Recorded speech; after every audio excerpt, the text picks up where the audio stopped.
I just came back from The Hague. After a 17-hour flight, I'm very tired. Actually, I was hoping can rest some more because I'm supposed to be the 7th speaker.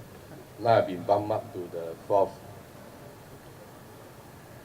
I'm very tired of this to demolish or not to demolish Saga. I think Singaporeans are also very tired of this to demolish or not to demolish Saga. You can't hear? Okay. Let's wait for the people behind. You can't hear me at all, okay? 本来是留名千古的，现在是遗臭万年。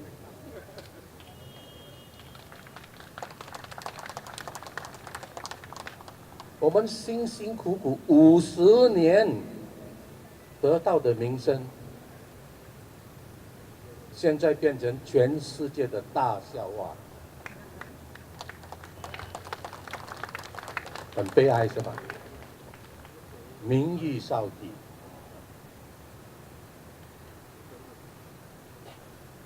修身齐家治国平天下，我们有做到吗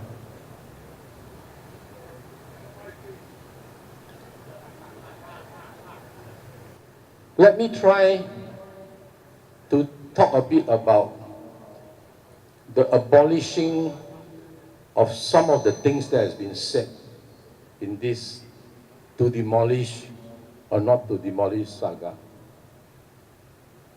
The MC Guan just mentioned the secret Ministerial Committee. And the committee says time and again, one of the main purpose and tasks of forming the secret Ministerial Committee is to try to understand what went on in Mr. Lee Kuan Yew's mind and the circumstances under which the will was made. If there is a dispute about our will, if people think there's something wrong about our will, who are the most obvious people you must talk to? You must talk to the lawyers. You must talk to the people who gave advice to the person to make the will. You must talk to the lawyers who made the will. As it stands today, we haven't heard anything as to whether the secret Ministerial Committee has talked to any of the lawyers at all. The obvious thing was never done. So far, all we know is they talked to the 3 siblings who are beneficiaries. Either the Ministerial Committee is very incompetent or it lacks common sense. Don't you think so?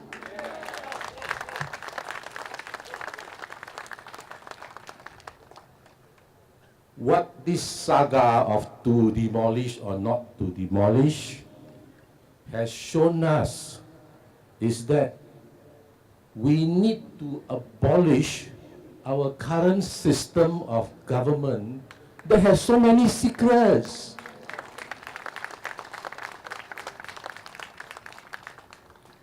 How can you have a company that manages 270 over billion of our country's assets and the CEO's pay is secret?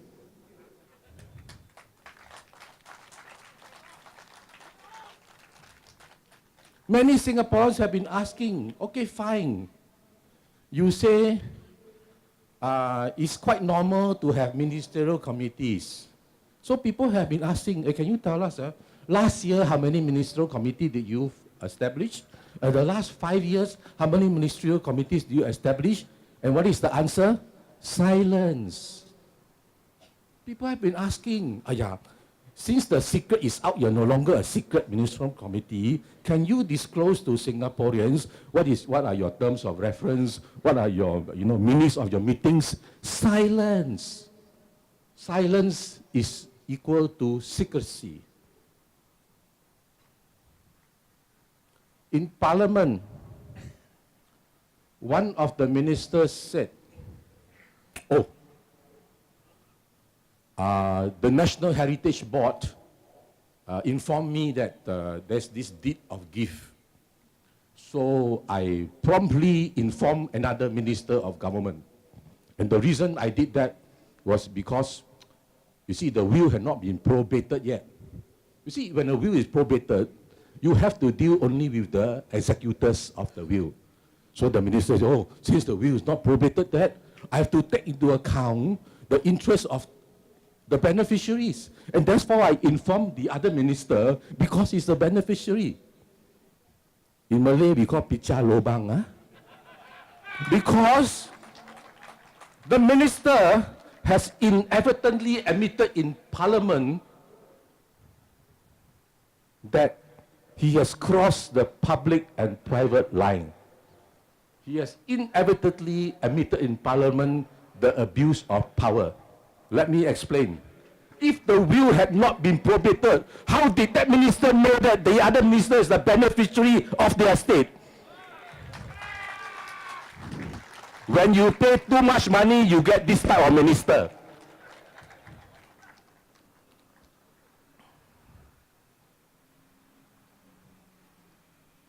Many people wonder, why is this going on?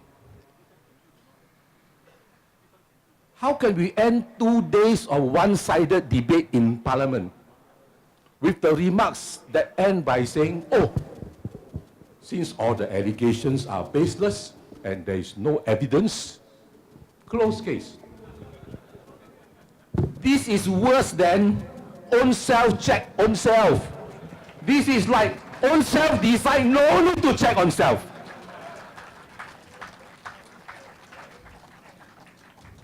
Now you know why we are the laughing stock of the whole world. There must be a resolution to this saga. It cannot end by Ownself decide, no need check Ownself. Do you agree with me, my dear Singaporeans?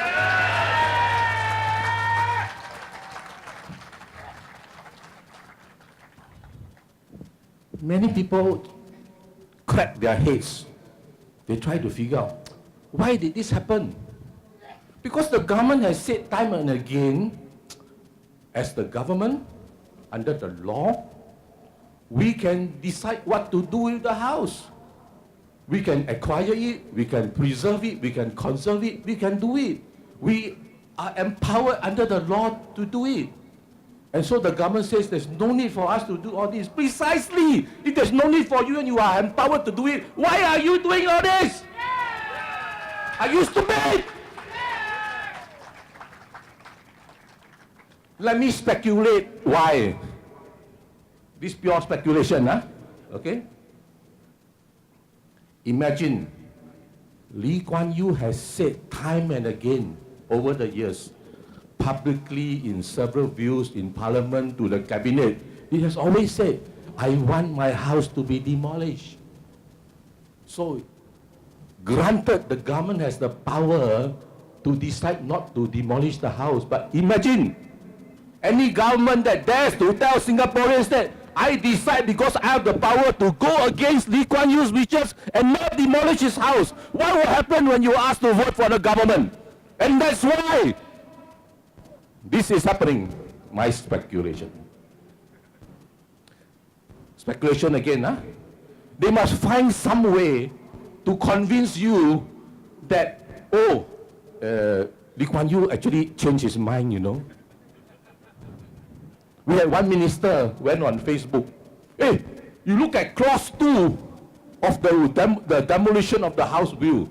It says that Mr. Lee Kuan Yew has accepted and acknowledged that his house can be demolished. This style of reasoning, how to become a minister. You know what the minister is saying?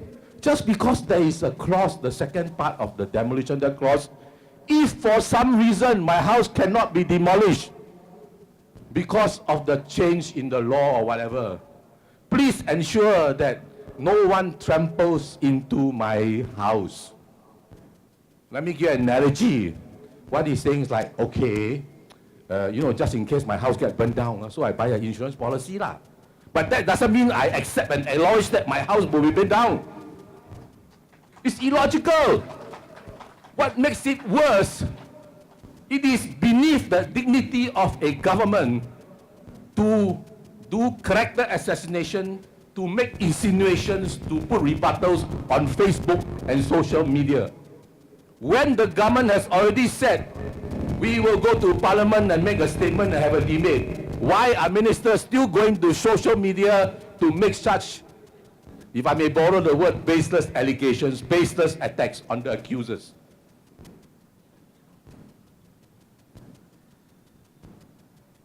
Another funny thing, somebody said, oh, from the time the lawyer entered Lee Kuan Yew's house, they only had 15 minutes with Lee Kuan Yew, So maybe he didn't know what he was signing. This is Mr. Lee Kuan Yew's 7th will. He is, he has a first-class honors from Cambridge in law. You are trying to ask Singaporeans to imagine that Lee Kuan Yew needs more time to sign his 7th will, and that makes the circumstances of the will suspicious. It's nonsensical. For those who know Lee Kuan Yew, if he wants something, he do it straight away. He say, okay, I want my will to sign. Straight away, the lawyer will fly there, and they will sign. And that's why it was 15 minutes.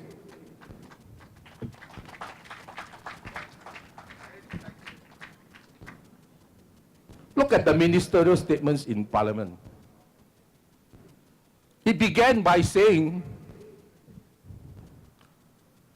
because of the conflict of interest, I recuse myself from any decisions or discussions. And then later on in the same speech, a few minutes later, the same person says, but I made 3 statutory declarations to the Ministerial Committee. How can you recuse yourself from decisions and discussion and then make 3 statutory committee? Do you know the meaning of the word recuse? Please read the dictionary. You cannot be half recused, quarter recused, or in the beginning recused, then at the end not recused.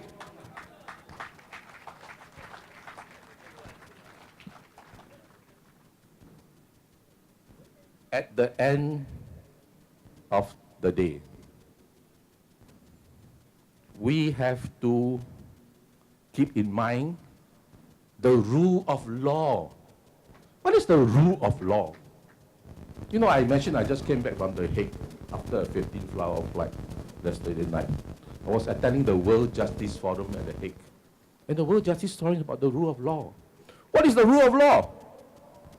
If you think there's something wrong with the will, you contest the will. That is the rule of law.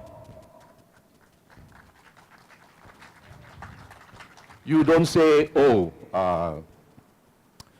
my ministers decided among themselves to set up this ministerial committee. It's got nothing to do with me, okay? And the purpose of having a committee, like I mentioned, find out what's the thinking, what's the circumstances, and try to figure out the options, what are the options available. It is so simple. Lee Kuan Yew's first clause in the demolition says, demolish my house.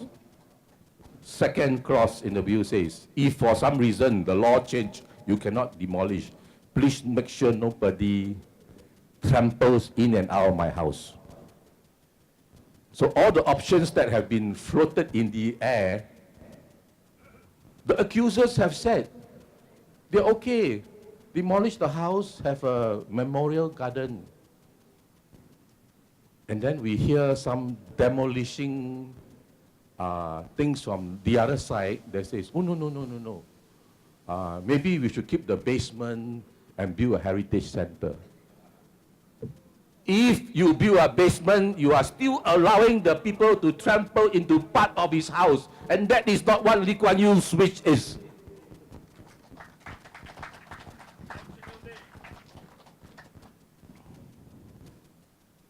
So what do we do? Well, actually, effectively, there's nothing much you can do, you know, right? Because, as many people has mentioned, right, the rule of law is very weak in Singapore. You know, in 2007, the International Bar Association had an international conference in Singapore. And then in 2008, they published a paper which essentially said that in Singapore it's not rule of law, but rule by law.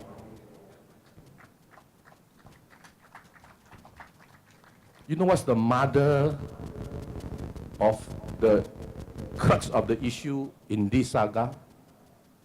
And I said it earlier, I'm going to repeat. It shows that we need to abolish the current system of government that has so many secrets. What infuriated me most was when the government explained, said, oh, ministerial committees are very common. Most of them last for a very short time. 3 of them actually has lasted for years. And these 3 are for healthcare funding, retirement, and housing. Huh? You mean ministers spend many years, and these are the only committees that spend many years, and we end up still with the state that we have today on our HDB, CPF, and healthcare? And what is the state today? It is still a secret. How much of the returns of our CPF has the government been keeping since the CPF started? Secret. What is the breakdown of the price of HDB flats into land and construction? Secret. Does the amount that the government collect from your MediSave contribution plus the interest on your MediSave balances exceed total government spending on healthcare and total withdrawals, meaning that from a cash flow perspective, the government is still not spending a single cent on healthcare, pensions, or public housing. That is our people's problem. To demolish the secrets of government, and not about whether to demolish or not to demolish 38 Oxley Road. Thank you.